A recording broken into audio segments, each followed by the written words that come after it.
Okay, welcome back everyone. Last lecture we have reviewed some of the basic Python stuff. The Python you should know from the CS1. And today we will move on and we will review some of the content from the CS2. And CS2, I mean the data structure. In UNCW, it is CSC 231.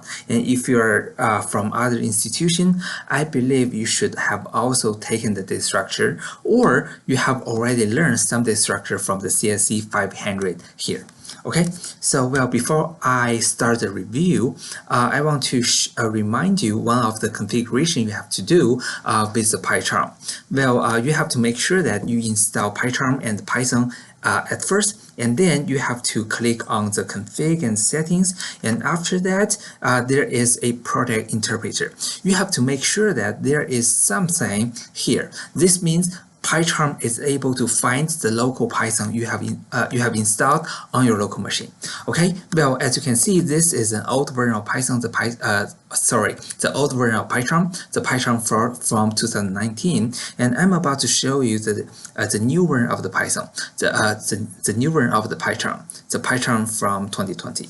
Okay, so I just have installed that, and let me come back here. Okay, so you should see this page first. This is a place that you can create a new project. Okay, so you want to go to the customize and then all settings. Under the all settings, you will be able to find Python interpreter, and as you can see, I don't have a default Python interpreter yet, and that's not right. Okay, so let's see how can we fix that. Click on this icon and then do add. Okay, so as you are doing this, and you need to make sure that Python has already been installed on your local machine, and for me, I know it is here. Okay, so you should be able to find the python.exe. Okay, and for me, I know python.exe is here, but for some reason I can't click OK yet. The problem is this PyCharm also requires you to create a environment directory, and it has to be empty. So let's say let me just create a new folder here. So Python working folder. Okay, so this is an empty folder because this doesn't exist. So I'm gonna PyCharm will create this folder for me, and then this will be a empty folder for now, and now I'm able to click on OK. And after that it will take a while, but after you have done this step, and then PyCharm will know where to find your local Python on your local machine. Okay, so I'm gonna leave it here, and then let's continue. For the data structure, the very first one I want to talk about, which is also a basic one, that is the list. In Python, we call that the list. And a more general name of this should be array. Okay, in Python, there's one really cool thing about the list. That is, we can put any data type into a list. Okay, so in Python, if you want to create a list, the first value is a number, and then the second value is a float number, and then the third value is a true, which is a boolean, and then the number 4 you have a string. So you have integer, float, and boolean, and string. You put them all together into a Python list. It works. If Python is your first programming language, and you may find, okay, that's normal. However, if you come from C or C++ or Java, and this is something bizarre. Why? Because, the old school array, they require all the values to have the same data type. However, in Python, there's no such a requirement. So it seems that Python is better. And if we want to look inside into Python's design, and let's see how this can be done. Okay, in Python's list, in the memory, we have a header. So we have a header, and then there is a special area that we keep the length. That is, how many items do we have in the list. And after that, what do we have? We have an array of references. Okay, That is the tricky part. So the real in the Python list, it doesn't really store all the items in place. It stores an array of the references. So the first reference, well, it refers to an integer. The second reference, it refers to a float number. The third reference, it refers to a boolean, and the fourth one, it refers to a string. Well, now here is the tricky part. Well, in the old school programming languages, for the arrays, they require all the items to be exactly the same data type so that for each of the cell, for each of the item, the size are the same. However, in Python, since we are doing an array of references, we are more flexible, and now we are able to put any data type into a Python list. Okay, so that's the tricky design about the Python list. I'm not saying it is good or bad, but this is a different design from the old school programming languages like C, C++, or Java. Okay, well, and what's the problem with this array-based design of Python list? So consider this. Well, let's say we have a Python list of 3 items. So we have the header, we have the length, and then we have 3 references. The first reference is to Paris, and then the second reference is to Alice, and the third reference is to Bob. Okay, so we have a list of 3 items. And consider this. Right after Bob, we have another object taken the rest of the memory. So what's the problem? The problem is if we want to add one more value into the list, now we have a little bit of trouble because the next slot we can possibly use has already been taken. Now, what do? We have to find a new memory space. So we are copying the existing list into the new memory space before we can add one more value, Charles. Okay, so it's kind of troublesome because if we have a list, it keeps on growing and growing and growing. Well, sooner or later, we may have this kind of issue because the next memory space cannot be claimed anymore, so we have to find a larger memory space, and then we have to move everything from the old list memory space to the new one. So this will be expensive. Okay, well, and then this brings us to the idea of the linked list. So for the linked list, well, the main design idea is we do not want to create a list using a continuous space. The problem with having a continuous space is, well, we have to find this space, and if we grow this list, grow out of the existing space, we have to find a new home, and then we have to do a big relocation.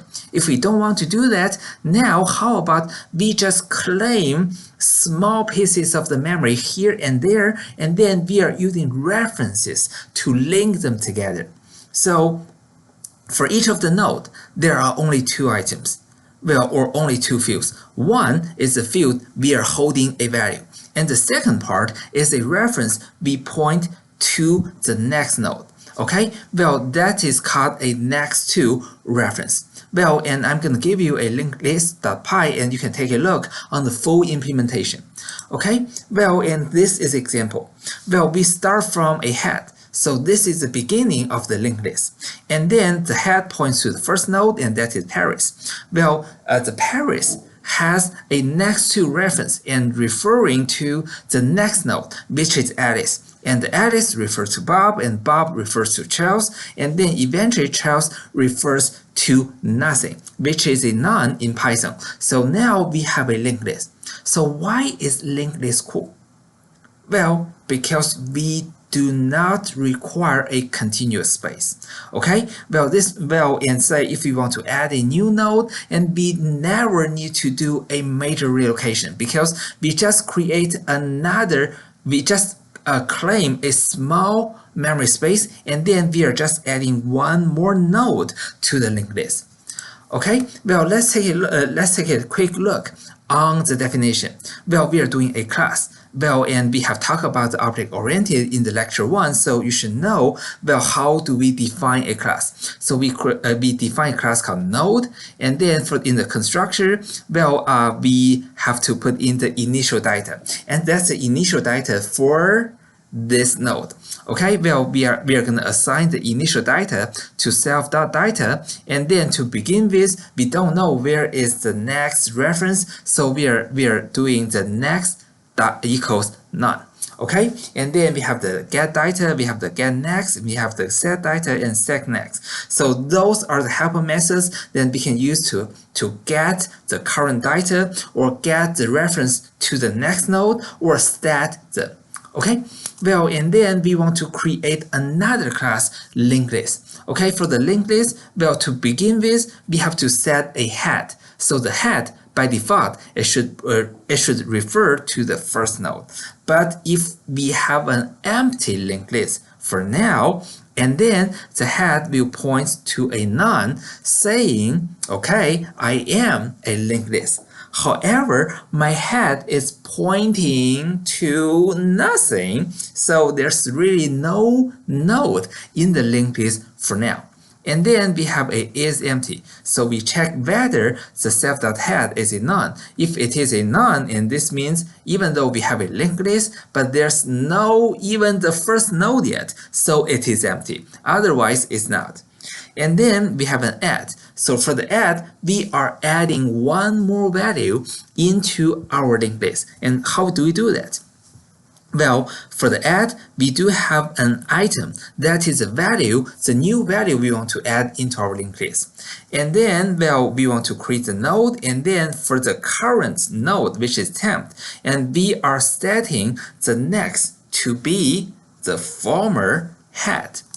Okay. So this is an interesting design, because let me use this example. So previously we have the head. This head points to 93, and 93 points to 17, 17 points to 77, and 77 points to 31. Okay, that is a linked list. And if we want to do add a 26, what's the process? The first part, we want to create a new node with 26. So this is for this line of code. We create a new node, and which is temp, and this new node has a new value 26. And what's next? We are setting the temps next to the former head. And what is the former head?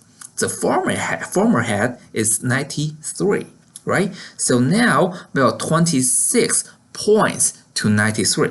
And how about the head? So self head equals temp. So for the new head of this linked list, it points to 26. So let me ask you this. After we have added 26, is 26 at the very beginning of the linked list, or is 26 at the very end of the list? Okay, the answer should be, well, the 26 is at the very beginning of the linked list, and this is how we do the add. When we add a new value, we are going to add that to the very beginning of the linked list. Okay? Well, and then, well, if we want to do another one, how do we get the length? Well, for the length, well, the trick is we have to go through all the nodes in the linked list one by one in order to do a count. Okay, we are going to start from the 0, and we are going to start from the very beginning, and then we are going to start the counter as a 0. And then for the current as a reference, we want to visit all the nodes one by one, and as long as there is still next node to go, we want to move on the current cursor, and meanwhile we want to increase the count by 1, and this is how we do the count. And if the current goes to the very end, goes to the last value, and then what's the next reference? The next reference of the 31 will be a none. None means there's nothing. So if the next cursor points to nothing, and then this iteration will finish, because we have already used the current cursor to visit all the nodes. And then we want to return the count, because that is the counter of how many nodes we have touched. Okay? And here is another tricky thing I want to remind you in Python, and that is the underscore string. Well, and the reason we want to say, well, the scenario we may want to use that is, let's say we have a linked list, and then we have add 31, 77, 17, 93, and 26, and we remove one. Okay, we also remove the 93, and eventually I want to print the linked list, and I want to see all the values. I even want to do some formatting to make sure that the output is something readable. And how do I do that? And then in order to be able to do the print mylist, I have to define another method called underscore string. Well, for this one, make sure that you have to assemble and return a string. Okay, well, I'm going to start from the very beginning, and that is a head hyphen. Okay, and this is the target I want to assemble. So I want to visit all the nodes one by one, and then I want to assemble such a string on the fly. Okay, I started from the head hyphen, and then I'm using the current as the cursor. I start from the very beginning, and then this is the same iteration we have done to count how many nodes do we have. And as we are visiting the nodes one by one, I want to add the current data to the string to return, and plus also a hyphen. So we are going to keep on doing that, and after we have finished visiting all the nodes, I want to do a string to return plus equals the end.